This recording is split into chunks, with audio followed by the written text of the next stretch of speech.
in the book of 2 Chronicles. Where's it? 1 Chronicles.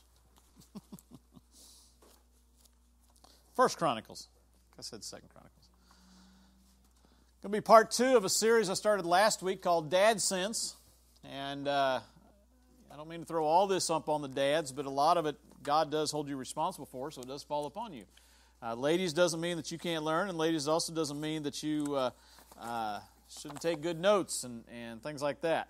But I want to start in just reading a verse in 1 Chronicles 29, verses 11 and 12. Some of you have not been in the Chronicles for a long, long time, have you? Okay. I can tell by the rustling of the pages. 1 Chronicles 29, I want to read verse 11 and 12. It says, Yours, O Lord, is the greatness, the power and the glory, the victory and the majesty. And here's what I want you to catch. For all that is in heaven and in earth is yours. Yours is the kingdom, O Lord, and you are exalted as head over all. Both riches and honor come from you, and you reign over all. In your hand is power and might. In your hand it is to make great and to give strength to all. Then if you turn over to Psalm 24, Psalm 24, verse 1. The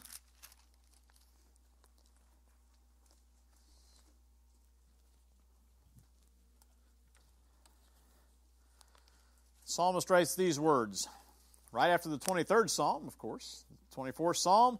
He says, The earth is the Lord's, and all its fullness, the world and those who dwell therein. Have you ever seen the show Extreme Makeover?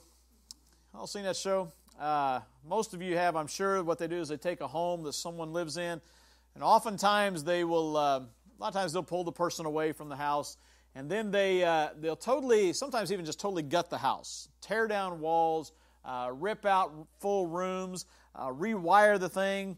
Then they usually repaint, they redecorate, they rebuild until the house barely resembles the house that the family had before. And in even rare cases, they have had situations where they just bulldoze the entire house and start all over.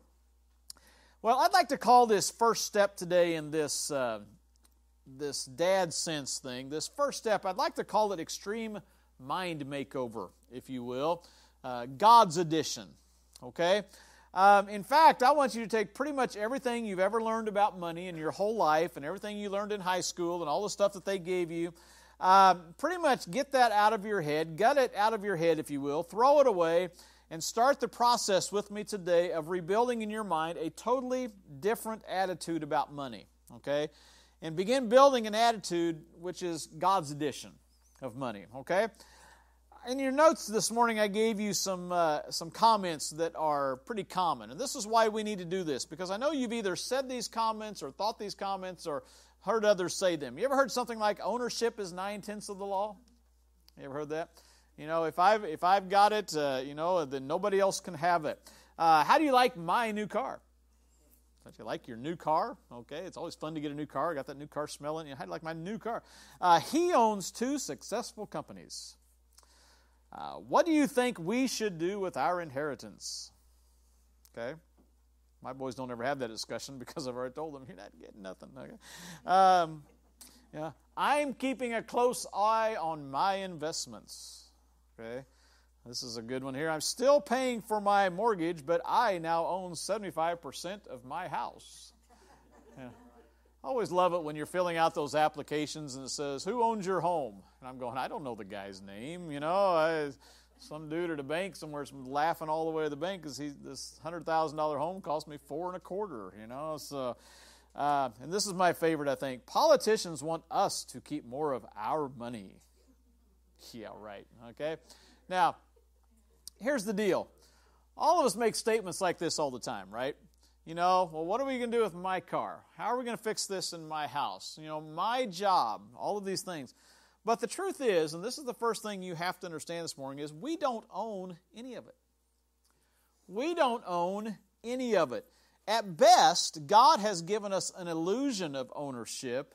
In fact, you have very little precious control over any of these things, because in a matter of seconds, the stock market could fold, The house that you live in could burn down. The car that you are driving could crash. The inheritance could not come through or not be near what you thought it was, and your taxes can go up. I mean, at any given time, all of those can crumble and fall and fail. And the fact that God gives us every opportunity, the fact that He even gives us the opportunity to look like owners is even a blessing. And this is where we need to rebuild, repaint, and restructure this thing in our mind, okay? Because 1 Chronicles 11 and 12 that we read just a moment ago, and Psalm 24 and verse 1 says, "The earth is the Lord's and all its fullness." Not just some of it, not just a part. All of it belongs to God. The world and those who dwell therein. That pretty much covers it all. You dwell in this world.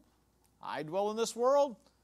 God owns us. Okay? God told Job in Job chapter 41, verse 11, "Who has preceded me that I should repay him? Everything under heaven is mine." I like that. It's like God saying, if I was going to take out a loan, who would I take it from, Job? You know, I was the first one. So I don't owe anybody anything. I don't have anybody to repay. I've not borrowed money from anybody because nobody preceded me. And everything under heaven is mine. You see, when you take ownership of your things, what you are doing is taking what belongs to God and trying to make it yours. It'd be like taking some Gates barbecue sauce and cutting off the label and then with a Sharpie writing on there, Jeff's barbecue sauce. And then trying to set up a stand or trying to come to the church and trying to convince you all that, hey, I've just created this really good barbecue sauce, and this is my barbecue sauce. You know? And some of you would taste it. Some of you are sharp enough taste buds. You would go, this tastes just like Gates. Well, preacher said it was his, so it must be his. What am I doing? I'm taking something that does not belong to me at all, and I'm trying to make it mine. And it's not truthful. It's ethically wrong. It's lying. You see, God owns it all. It's not yours. Never has been yours. It's not your home. It's not your car. It's not your bed. It's not your big screen TV. It's not your gaming system. Kids, it's not even your game, okay? It's not your toys. It's not your vacation. It's not even your body. It's not your children. It's not your health. It's not your breath. You see, we think so much about our stuff that we have forgotten who the true owner is. And this is where we really have to start changing our thinking. And listen, it only takes getting off course just a little bit in our finances before we can get way off course. If you and I this morning if Don and I went to Don and said, "Hey, Don, let's fly to Florida. What do you say?" I don't know, the Chiefs playing the games down in Florida this year? You should know. Don't you have the schedule memorized yet, Don? Come on now. You're disappointing me here a little bit. So, let's say, didn't the Chiefs play the Cowboys recently? And it was in Dallas, wasn't it? Okay, well, let's say you and I were going to fly to Dallas. Okay. And we were going to fly down there and see the Chiefs game. And the pilot who was flying the plane got his instruments off just 1 degree. Now, 1 degree is not a lot, okay? Well, let's say we got up in the air and he looked at his instruments and his instruments weren't calibrated just right and he got off just 1 degree. Don and I may end up, depending on if it's left or right, we may end up in Florida or we may end up in Arizona. But the point is, we're going to miss that game because we got off just a little bit, off course, off direction, even if just by 1 degree. And you say, well, preacher, I give my tithe, but the rest is mine. And this part over here, in fact, it's not much, but it's really, really mine. In fact, my wife and I have discussed this, and this part right here, this is mine, and I get to use it, and I get to keep it, and it's my thing to do with whatever I want, okay? That's exactly what a man who was over $25,000 in debt told me one time. When he said, that's how it started for me. He said, I work hard. Some of it should be mine to do with whatever I want. And no one can tell me different. And so just little by little, week by week, he would gamble on certain things until he was now $25,000 in debt. He was way off course, okay, with what God ever intended for his finances to be. Here's what I'm going to challenge you to start doing. Looking at every penny that God has given to you and saying, how does God want me to use this penny? How does God want me to use this nickel, this dime, this quarter, this dollar, this $2, this $3, this $5 that I got for Christmas in my Christmas card, this $10 that Grandma gave me for my birthday, this $20 that I got for mowing the grass, this $100 that I got for working at Sonic this week, this $300 that I brought home from work, or this $500, whatever it is. How does God want me to use this? And for some of you, it'll be the first time you've ever sat down, looked at your paycheck, and said, all right, God, what do we do with this? Because usually, most of you is like, well, Brother Jeff, I don't even see my check. It's just direct deposit. Goes in the bank. You know, we do this with it, without even a second thought about, whoa, hang on time here. What does God want to do? When was the last time you prayed over your paycheck? Maybe last week you looked at it and said, oh, my goodness gracious, I can't live on that. Lord, could you double it? Okay, wasn't really where I was going with that, but I see your all's mind. Sometimes I'll make a comment and I see the little wheels start turning in your mind. You know, oh yeah, Brother Jeff, I pray for this all the time. Okay, yeah, maybe that was what it was. But whatever you get, I don't care how big, how little, how maximum, how minimum. Okay. And when we get off course like this, is because we don't have it in our mind who owns what.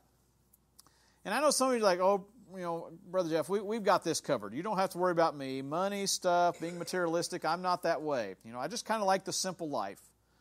But I also know what happens when something happens. When there's a job loss or a recession, or the kids or maybe you get injured or sick. And what's the first thing we usually cut out of our budget? Well, preacher, I just can't afford to tithe anymore. I had a family tell me a couple of years ago, said, Brother Jeff, we can't afford to tithe. I mean, our financial situation's changed, and we made all these promises to other people. And so we can't afford to tithe anymore. We can't afford to give to the Lord anymore. And here's where we forget. If it's God's anyway, and He loans it to us, and He's asked us to give 10% of it back to Him, if we're not doing that, what's that called? It's His. We have it for just a little bit on loan, and we don't give it back to Him. What's that doing? Stealing. In fact, God said in the book of Malachi, you have robbed me. People said, we did? How did we rob you?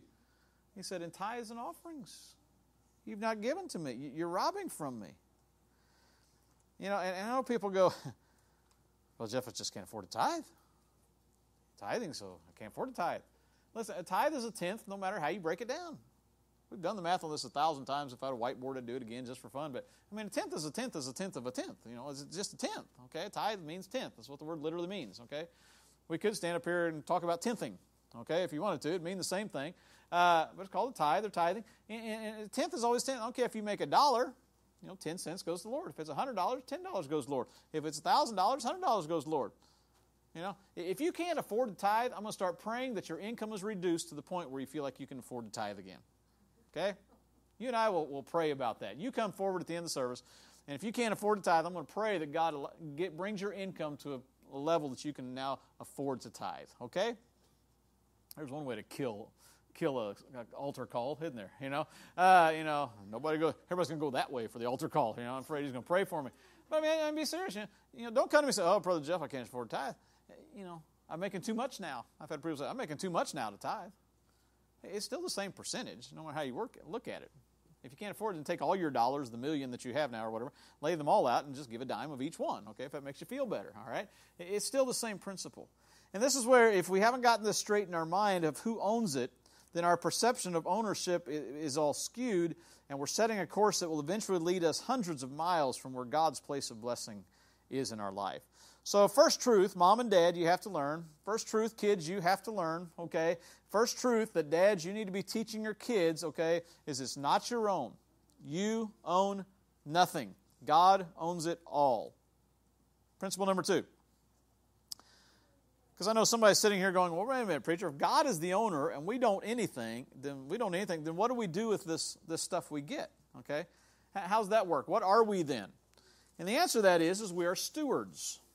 Or we are managers. And so the first thing you have to learn is this thing called stewardship. Okay? So if you learn who's the proper owner, but you also who is the proper manager. Okay? Stewardship is kind of a fancy word we use for that. But we're managers of what God has entrusted us with. Now, again, this really makes us have to do some shift in thinking. Okay? It's because you don't own anything. You're only in charge of taking care of what God has entrusted you with. Now, if you like the financial world and you're really into this stuff, and you have investments and you have retirement and all this kind of stuff, all this will make sense to you. And if it doesn't make sense, I'll give you a simpler illustration later, okay? But if you're in the financial world and you want to invest some money, what you do with that money is you take this money and you don't call up, you don't call up AT&T or you don't call up Sprint and say, I'd like to invest some money in your company, okay? What you do is you call up somebody who's what they might call a financial advisor or is a consultant or somebody like that, a trustee, and you call them and say, I'm going to bring you some of my money, and I'm going to give you my money, and I'm going to trust you that you will handle my money right. Some of you are looking at me like, why would you ever do that? That's just stupid, okay? Yeah, I know. It kind of is. But you're this guy is supposed to be smarter than you. This guy is supposed to know the financial market better than you. Or lady, I don't mean to be, I want to be PC here. Okay, so they're supposed to know all this stuff, about finances, and you take your money to them, and it might be $10, $100, $1,000, $1 million, whatever, and say, now I want you to invest this and make me more money because I don't know how to do it, so I want you to do it. Okay? All those thousands of hundreds of commercials you hear about Scottrade and all those people online on TV all the time, that's what you do with them. You give them your money, okay? They don't do this for free just because they're bored and got nothing else to do. You give them their money. They make a lot of money off that money. They take a portion, and they give you what's left of it, okay? It's kind of how it works, all right? But you're right. But the idea is that they're smarter, wiser, more cautious, but also willing to take a slight risk at times. And you want them to understand that they have, and here's the big thing, you want them to understand that they have your money. Okay? If they ever forget that, then there's a problem. Okay? They need to understand that they're accountable to you about that money. In other words, if you decide, hey, I want my money back, they have to give it to you. Or if you say, no, I don't want to put the money over here, I want to put it over here, they're supposed to do what you want you to do with their money. Okay? And at any given time, you can take it away from them if they're being foolish. Okay? Now, if you're not in the financial world, and I said that whole illustration, you thought, that's just really stupid. I don't get any of that stuff. Okay? Let me give you a simple illustration. You want to borrow my lawnmower. Okay? You come to my house. Say, preacher, can I borrow your lawnmower? I say, yeah, you can borrow my lawnmower. Okay? And so you get your pickup, and you back it up, and you put the lawnmower in, and you take off. Okay? And about a month goes by, or 2 months go by, and now my grass is getting really tall. And so I call you up and say, hey,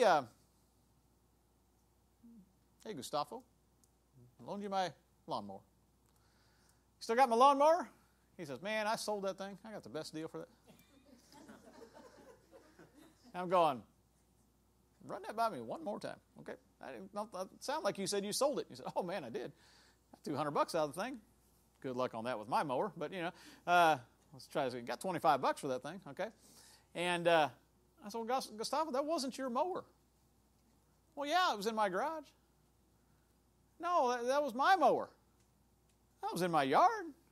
Mowed my grass. And see, the point, I've loaned him my mower to take care of and to help him out, but it's my mower. Or let's say I go over there and I go, I'm going to come back and get my mower. He says, yeah, come right over and go ahead and pick it up. And I get over there, and he's got it in like 200 pieces, just laid out around the garage. So there's your mower. Go ahead and take it, preacher.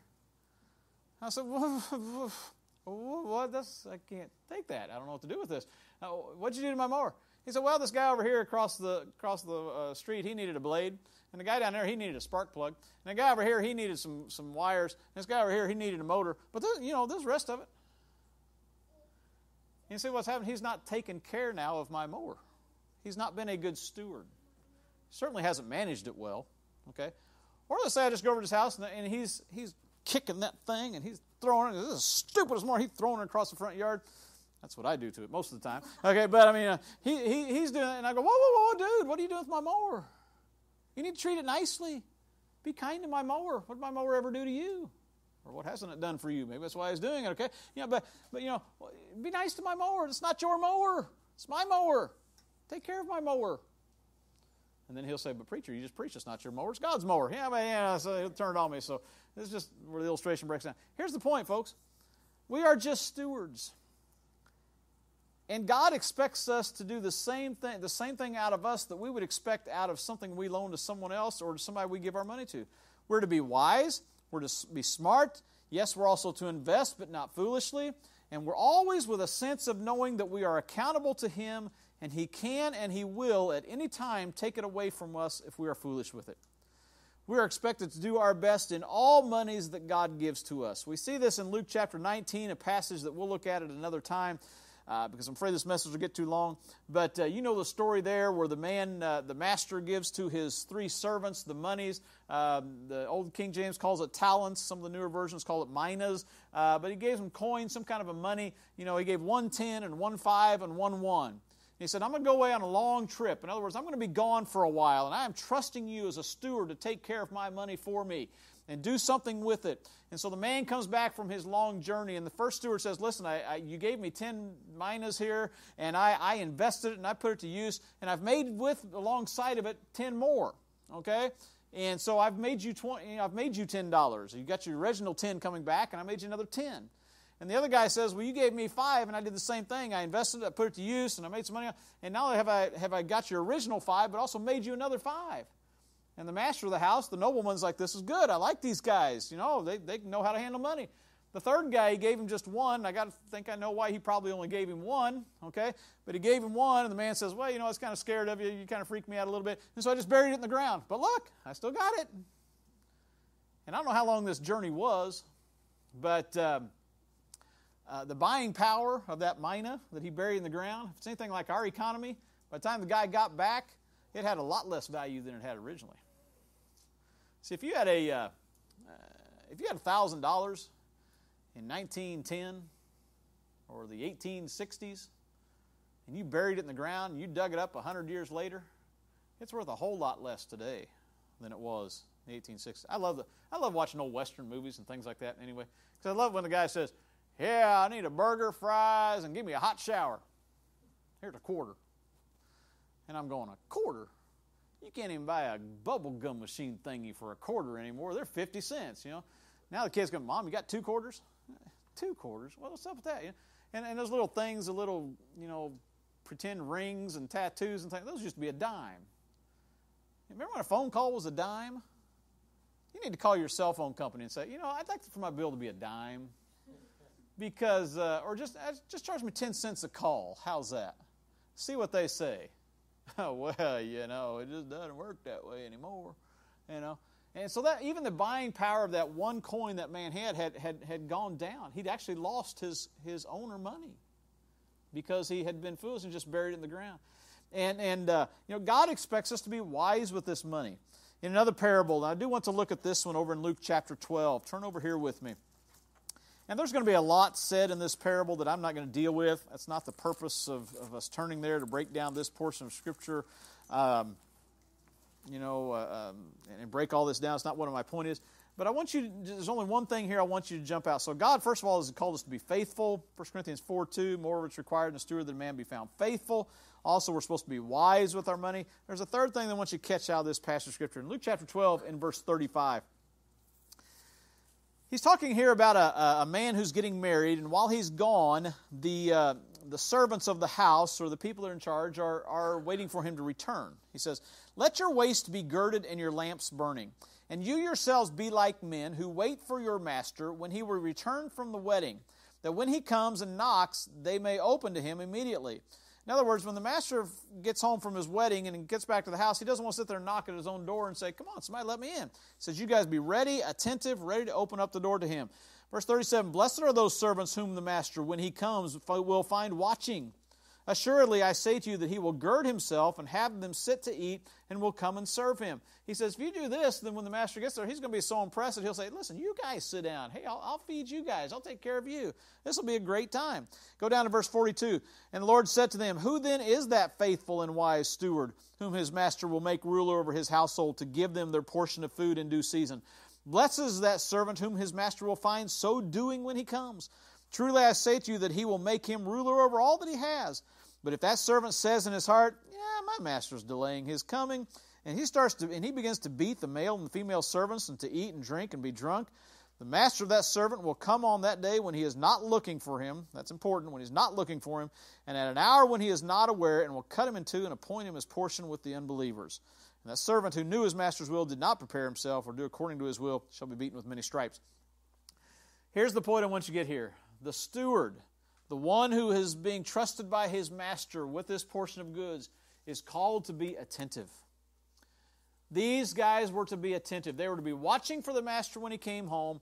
And when they got there and he put them in charge, they were supposed to run the household well and all those kinds of things. And this guy, this bad steward, he's just like, yeah, well, the master's gone. Let's have a party. Let's just eat and drink, be merry. The rest of you servants, you're low class. And he beats on them. He runs them out or whatever. The point is, if we're in charge of something that belongs to somebody else, in which we are because God owns it all and we're the stewards, He expects us to be attentive to what's going on with the things He has entrusted us to. Now, I want to stop here for just a minute and camp. The title of this series is Dad Sense. Okay, I said that last week. Dad, this is your responsibility in the home. And you know what my fear is? My fear is that many of our men have fallen asleep in this area. You've given the checkbook to your wife, and you've told her to figure it out, and you don't care, and you're disinterested, and you spend foolishly, because you don't have a clue what finances of the home look like or should look like, and you just don't care. And you are totally inattentive to what God expects of you as a steward, and the steward of the things that He's given you. And you aren't teaching your children because you can't teach them what you don't know. And men, that is your job to teach your kids. It is not your wife's job. So, Brother Jeff, how do I learn all this stuff? You get with somebody who can teach you all this stuff. Okay? Whether it's me, whether it's somebody else that you trust financially in the financial world. If you don't know anything about finances, careful those guys because they'll talk so far overhead you sit there and you go, huh? Okay. You need somebody who can make it simple for you. Okay. But you need to learn these things so that you can be attentive enough to when you get the water bill for $400 and it's only usually $100 and you can say, whoa, what happened here? Okay. What happened here? Maybe you got a leak on your property you don't know about. Maybe you got a toilet that's really, really, really leaking, okay? Maybe somebody just messed up. I know you're going to think this is silly, but we still do one of these really weird things out there called balancing your checkbook, okay? There's a reason why we balance our checkbook, okay? Because we have learned that banks are run by human beings, and we have learned that human beings make mistakes. And at least on 3 or 4 occasions in our marriage, we have gotten our bank statement, and we have balanced it, and we've rebalanced it, and rebalanced it, and rebalanced it to make sure it's right. And we've gone down to the bank, and we have said, you goofed. You messed up. You didn't do right. And they say, us? But we use computers. That ought to answer enough questions right there.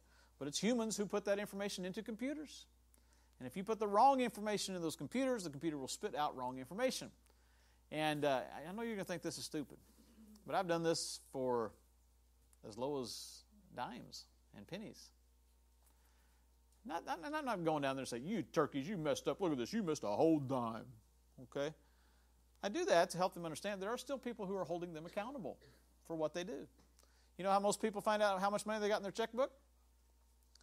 They go down to the little ATM, punch in the button, and say, what's my balance? Oh, $302. Oh, thank you. And a lot of them think they have $302 when they've written 6 checks on that, okay? I had a lady tell me one time, well, I didn't think I was out of money, and when I go to the ATM, it kept giving me money. I'd punch in my number, it'd spit money out to it, so I must have money. Oh, no, it doesn't work that way. A little education here. Just because they give you money doesn't mean you have it. Because they like to charge you a penalty for something called overdrawn. So we'll give you money. Of course, we'll put a fee on it, we'll put a fine on it, and we'll put a tax on it, put on whatever you want to call it, but you'll pay a service fee for that, and you get in trouble for taking more than what you have. I had a lady tell me one time, well, I had checks in my checkbook. I thought that meant I had money. That was quite humorous, okay? But, I got checks at home for 4 or 5 different accounts that we don't use anymore, but I better not write checks on them because they'll be after me, okay? And, we've done that before. It's just up for you to know. You say, well, how do I know? You check them. You hold them accountable. You make sure that what they say you have and what you say they have are match the same thing. We've had banks make mistakes as big as $100 before. I had a bank that lost a deposit one time, and I had to go down and show them if they had deposited this money in the wrong account. Man, it was like pulling teeth, but I'm telling you, it was about $175. It was before we even got married, and I had a bank account, the same account as my brothers and sister, or my brother and sister-in-law had an account, and they put my money into his account. Now, it was pretty easy for us to see, but trying to get them to admit they made a mistake was like pulling teeth, you know. And it was, you need to check that out. I don't care if it's a penny. Oh, brother, that's a penny. That's stupid. We throw pennies away. Well, is that what God would want you to do with pennies? Throw them away. He worked hard to give you that penny. I said, brother, if it's right there, I'd have to bend all the way down there to get that penny. Go ahead, claim it. Claim it for the Lord, okay?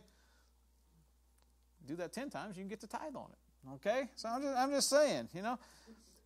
But my point here is we need to be attentive to our finances. Man, I'm not saying necessarily you have to do all the finances in your home, okay? I'm not saying you have to do them, but you need to be attentive and learn and know. Some of you guys, if your wife died tomorrow in a car wreck, you would be totally clueless.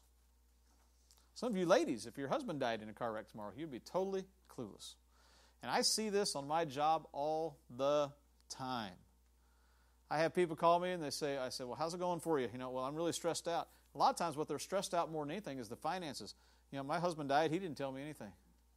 Or my wife died, I have no idea what to do with all these bills. And we've gone to people's houses and I look over and there's a stack of bills like this for 5, 6, 7 months.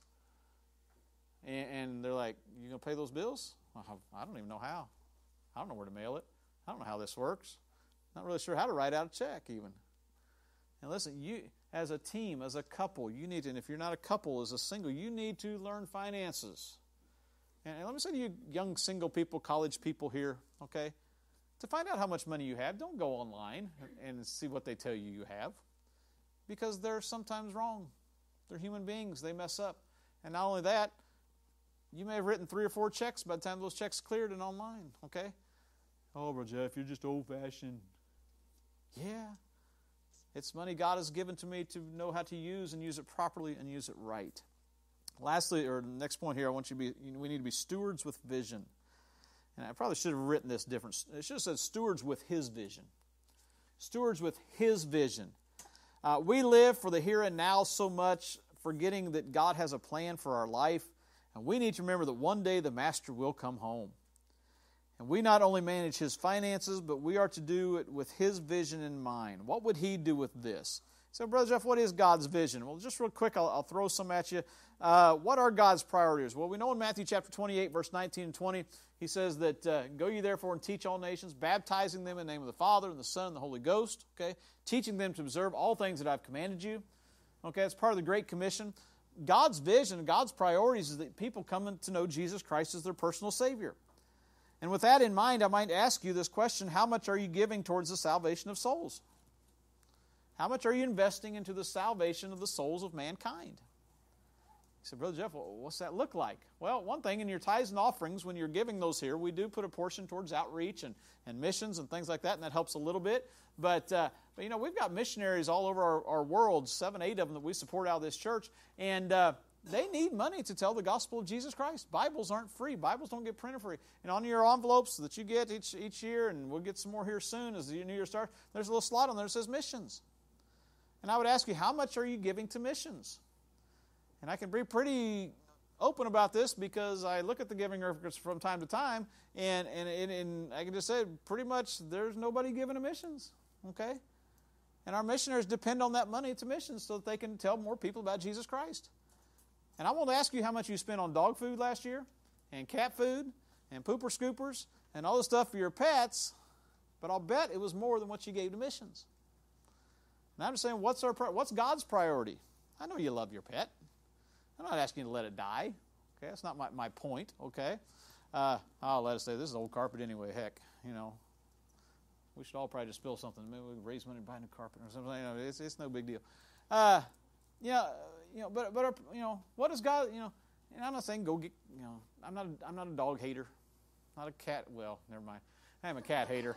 But, okay, I'm not saying you just let your pets go, let the goldfish die, all that kind of stuff, and throw away the turtle. Okay, I'm not saying that stuff. I'm saying get a heart for the same heart that God's got, okay, which is people. Another clear statement of God's priorities is found in Matthew 22, 37 through 39, where Jesus said, love the Lord your God with all your heart, with all your soul, with all your mind. This is the first and greatest commandment. And the second is like unto it, love your neighbor as yourself. We talked about in Sunday school this morning, what's the seal of a Christian? The seal of a Christian is our love. And we show our love. And one very clear, tangible way that we can show love is by giving monies to other people. Now, especially if you're young here, this may be a totally foreign concept. You may be going, wait a minute, preacher, are you saying I need to go get in my piggy bank, actually take money out of it, and go give it to somebody else? That's just weird. You mean when I get $5 allowance a week, or $3 allowance, or 50 cents allowance, I'm supposed to take some of that and think about helping somebody else? Yeah. That's kind of God's vision. And for adults, you love teaching your kids that stuff, don't you? Now, honey, you just got $5. Some of that should probably be set aside to help somebody else. In fact, maybe we can round up some of your old toys and take them down and help somebody else. And mom and dads love teaching kids that stuff. And then you start talking to adults about that stuff. Yes, you should take a portion of your income every week and set aside some of it to give away. They go, what are you talking about? What's that? Preacher, what's that look like? I just give my money to the church. You know something Brenda and I do, we've done for many years now, is a certain portion, a percentage of our checks, everything that comes in, okay, we set aside with the intention of giving it away. And I don't give it away here, okay? I don't give it away to you guys or this church. This church is supported by tithes and offerings to the people and that kind of stuff. But this is separate. This is money we set aside, and periodically, as it builds up, we go, we need to give some money away. And we've never had a problem with going, well, what do we do with it? Who could we help? I just looked around and everybody's doing okay. It's never that way. And I promise you pray over that, God will reveal to you somebody who needs some money and needs some help. And you say, well, where do you get the money? Well, we plan to give. We plan to give it away. It was never ours anyway. It was God's money who gave it to us and entrusted it. Now we're just going to give it away to somebody. It's not that complicated. It's really pretty easy. We do it on percentage basis. So we don't have to go, oh, we promised all this money to somebody. No, we didn't have to promise money to somebody because we already had it there. That's what it's for. That's what it's designated for. It's not us to live on. It's money to give away. I would ask you this question. How much are you planning to give away this year? How much are you going to give away this year? 2014. Okay, we won't count 2013. It's getting late in the year, and I don't want to ruin your Christmas or anything. Okay, we don't want to do that. So how much are you going to give away in 2014? I'm going to challenge you as couples to go home and say, let's talk about a number, a dollar amount, or a percentage each week that we can give away. I'm going to tell you what, some of you will come back to me and say, that was the most fun. We had a blast with that. It was great. I love giving money away. And I'm going to say, great, do double that next year. And you're going to say, oh, okay, well, we'll think about that. But what if how would you like it if you were standing at the grocery store, somebody walked up to you and said, you know what, can you use $50? Pat you on the shoulder and walk off. What would you do? No, I don't need it. It's not necessary. No. Come on, you'd be like me. Shoot, yeah. You'd be calling me, an angel from heaven just dropped in and paid for our grocery bill. You'd be doing that kind of stuff. It is so much fun to give away stuff. And I don't mean junk. I mean, it's so much fun to give away. I'll share a testimony. I'm not bragging. Please don't think I'm bragging, okay? We could only do this because we'd planned to do it for a long time. But that money had built up for a while. And we didn't know what to do with it. In fact, it was kind of one of those times where we were kind of praying about, what should we do with this? Lord, what should we do with this? Well, I don't know. And it had built up quite a bit, like $600-700. And we're like, we need to give this away. This isn't our money. It shouldn't be sitting in our account, and we need to get rid of it. It's so much fun to have to get rid of $700. It's not yours anyway. It's kind of fun. And about that time, I got a letter from a guy who was pastoring the church that we pastor in Arkansas, who was really struggling. His car had just conked out, and they were in dire straits. He said, man, I'm a pastor. I can't get to my job right now, and things are struggling. And he said, we need a car. And he said specifically in the letter, he said, I found this old beat-up car that runs for about $700. Would you pray that we can get the money? Gee, I looked at Brent and said, well, gosh, I don't know. You think we can send him 50? What do you think I did? That's not our money anyway. It was never ours to start with. We'd already promised, God, we're going to give this portion away. You want to know how good it felt to say, get out the check, baby. We sent him $700. Now, what do you think when he got that? He go, oh, no, I can't use it. I don't need that. He didn't do that. I hope he cried. I hope he wept, and I pray that he gave praise and glory to God. So, Brother Jeff, you should just give money anonymously. A lot of times that's the way we do it. We just go buy a gift card, ship it off to somebody. They get they go down to Walmart. How much is this gift card anyway? And they find out. And we do that sometimes. Now we pray about every situation, every case. But listen, if we never plan to give, then how in the world are we going to give? How much are you going to give away this year? 2014, how much are you going to give away? And I'll be honest, some of you are sitting right here and go, I have never thought about this in my entire life.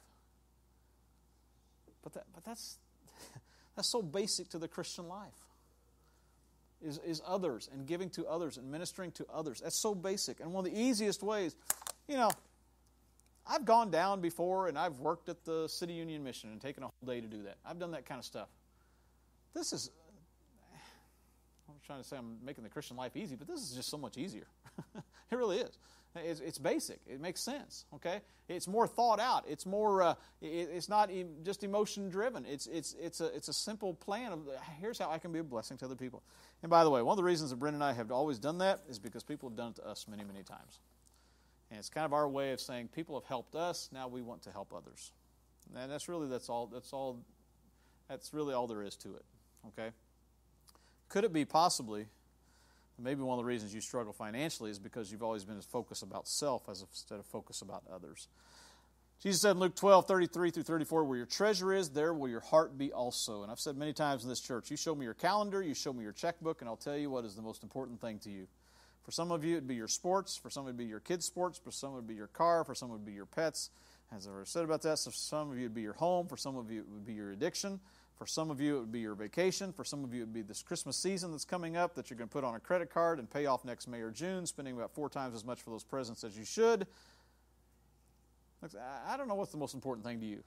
You show me your calendar and your checkbook, and I bet I could piece it together pretty fast. So it's very important how we manage our owner's resources. By the way, that includes our time, our energy, our opportunities, definitely our money.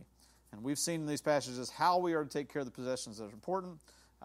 We should be wise in how we take care of our clothes, our cars, our homes, our jobs. How am I doing on time? Who cares? Kids, can I just throw this at you? Parents, you can thank me for this later. Some of you kids ought to be ashamed of the way your bedrooms look. So where did he get that? Where did this come from? He just diverted way off. I'll tell you how I came to this. Some of the worst spankings I ever got as a kid were not for using bad words, because I didn't use bad words, okay? And it wasn't for back-talking my mother and telling her, no, you can't tell me what to do. It wasn't that kind. I was smarter than that, okay? I might be stupid, but I ain't dumb, okay? And I didn't do that. You know some of the worst spankings I got or swats or with the yardstick. My mother kept a 3-foot yardstick, which reached about 9 feet. It was amazing how she could pull that off. But you know what I got them for? Crawling around on my knees in my new blue jeans or dragging my shoes across the ground and dragging my feet like that. He said, man, you must have had a mean, abusive mother. You know what she was teaching me? She said, we worked hard for those jeans. We worked hard for those shoes. You take care of them. As I got older, I began to realize that God provided those finances, and those were God's things that she had provided us for, and we were to take care of them. And some of you kids, you go in your bedroom, you're stepping on your clothes and, throwing your coat in the corner, and you're just stomping on the clothes that God has blessed you with. And a lot of other kids who don't have clothes near as nice as you, who don't have dresses and who don't have nice jeans, you ought to be ashamed of what your bedroom looks like. And your mother does the laundry, and you throw them over in a pile. You need to fold those. You need to take care of them. You need to hang them up and make them nice. Parents, this is free. I should be charging for this information. This is good stuff, okay? And you need to keep your rooms clean. Those sheets that your mom cleans and puts on the bed and all that kind of stuff, they don't just get there by chance. Beds don't come with sheets. Those cost money. And you don't need to be jumping on the bed. Beds cost money. It doesn't just show up in your bedroom when you're born. That stuff costs money. And your parents have graciously given you those things so that you can take care of them. Wow, that was good. Don't edit that out, Miss Shauna. That was good stuff, okay? You ought to be ashamed of that. Now, some of you said, preacher, does God care about what brand of toothpaste I buy? What kind of car I drive? No, only Tim Jones cares about that, what car you drive. Does he care if I take my family to the Royals game instead of going to the movie? There are some decisions that you've got to sit about and think about and pray about, but But, most decisions, and some decisions are very black and white, okay? But I would say this, if you have a particular conviction about supporting a particular company that you feel does not honor God, and you would feel bad about purchasing an item from that company, I would say do not go against those convictions. If God has laid that on your heart, there's a company right now that I've told Brenda we're not shopping there anymore. We are not supporting that and their agenda and the direction they're going. We're just not gonna, because I don't want to continue to support them because I know where they're using the money. And if God has laid that upon your heart, don't go against that. God is concerned about this. Are you wanting to please Him in all your areas of life? Here's the key question I put at the bottom of your outline this morning. You could ask yourself this question: does this expenditure take me one step closer to God's vision for me and my family, or does it move me further from God's vision for me and my family? And Dad, here's your chance to really step up and be the dad of the home. And with each expenditure, ask yourself and ask your wife and ask your children, hey, let's hang on here a second. Let's talk about this. Is this good? Is it right? Is it wise? Is there a better way to spend this money? Because this is not our money. This is God's money. We're only managers of God's money. Let's bow our heads this morning.